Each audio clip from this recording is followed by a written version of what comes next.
Dorothy's Adventure. After a few hours, the road became rough and the walking grew difficult. The Scarecrow often stumbled over the bricks that were very uneven. Sometimes they were broken or missing altogether, leaving holes. Toto jumped across them and Dorothy walked around them. As the Scarecrow had no brains, he walked straight ahead and stepped into the holes and fell hard. It never hurt him, and Dorothy picked him up and set him upon his feet again.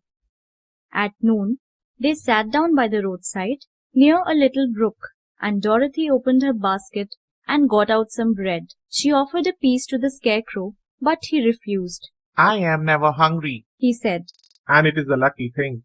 My mouth is only painted, and if I cut a hole in it to eat, the straw I am stuffed with will come out. That will spoil the shape of my head. Dorothy saw that this was true, so she nodded and went on eating her bread.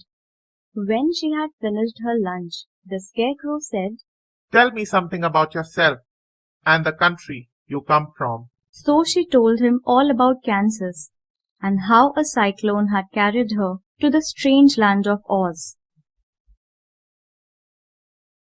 The Scarecrow listened carefully and said, I cannot understand why you should wish to leave this beautiful country and go back to the place you call Kansas.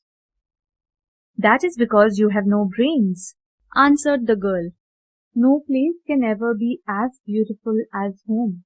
Kansas is my home. The Scarecrow sighed.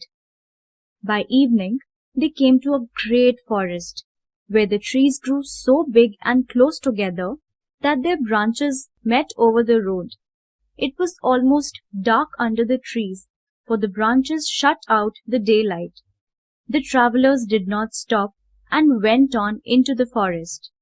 If this road goes in, it must come out. Said the Scarecrow. And as the Emerald City is at the other end of the road, we must go wherever it takes us. After an hour or so, the light faded away and they found themselves stumbling along in the darkness. Dorothy could not see at all, but Toto could, because some dogs see very well in the dark.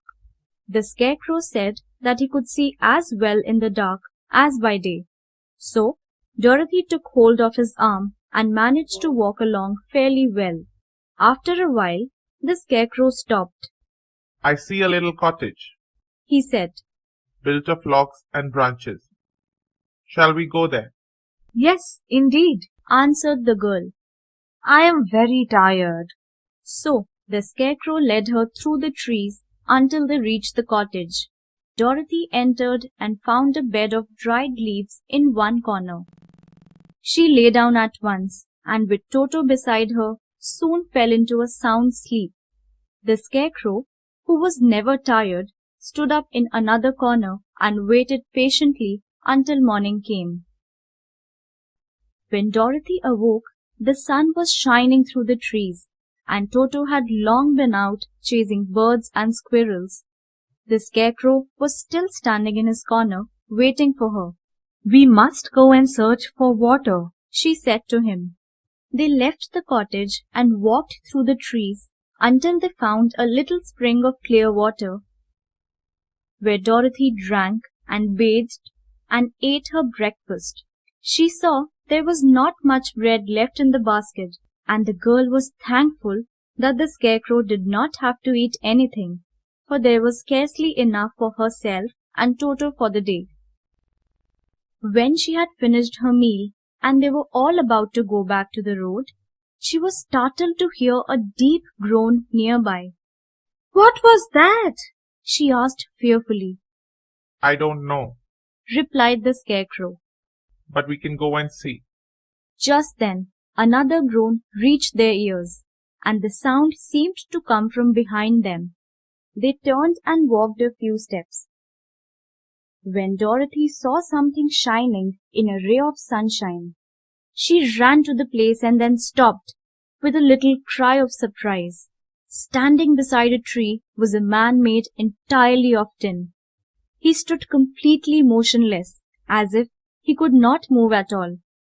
Dorothy looked at him in amazement, and so did the Scarecrow, while Toto barked sharply and snapped at the tin legs, which hurt his teeth. "Did you groan?" asked Dorothy. Yes, Answered the Tin Man. I did. I have been groaning for more than a year, and no one has ever heard me before or come to help me. "What can I do for you?" she asked softly, for she felt sorry when the Tin Man spoke in such a sad voice. Get an oil can and oil my joints. He answered. They are rusted so badly that I cannot move them at all. If I am well oiled, I shall soon be all right again. You will find an oil can on a shelf in my cottage. Dorothy at once ran back to the cottage and found the oil can. And then she returned and oiled the Tin Man's joints. The Scarecrow bent them slowly and carefully until they were free from rust and as good as new. The Tin Man gave a sigh of relief and leaned against the tree. This is a great comfort. He said. Thank you. You have saved my life.